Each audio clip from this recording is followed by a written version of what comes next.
हज़रत सफ़िया रज़ी अल्लाह तआला अन्हा ने देखा कि इस तरीके से कोई यहूदी उनके एरिया के अंदर आने की कोशिश कर रहे हैं या फिर उनके करीब हैं, तो हुआ ये कि उन्होंने हज़रत हसन बिन साबित को पुकारा कि ये इस तरीके से ये लोग आ रहे हैं, तो इनको पकड़ो, इनको मारो, इनका कुछ करो।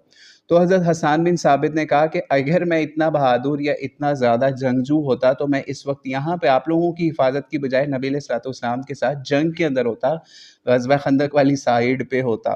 तो ख़ैर हज़रत सफ़िया ने फिर उनको कहा कि अगर तुम नहीं मार सकते तो मुझे एक तलवार दो। इन्होंने हज़रत सफ़िया रज़ी अल्लाह तआला अन्हा को तलवार दी और हज़रत सफ़िया रज़ी अल्लाह तआला अन्हा ने बड़े तरीके से उसके ऊपर अटैक किया, उस एक यहूदी के ऊपर, और उसका सर काट दिया। जब इन्होंने उसका सर काट दिया, उसको मार दिया, तो फिर इन्होंने हसन बिन साबित से कहा कि अब ये सर जो है ना, ये उन यहूदियों की तरफ वापस फेंक दो जो इसके ग्रुप का हिस्सा हैं। तो हज़रत हसन बिन साबित ने कहा मैं इनको मार ना देता अगर मैं इनको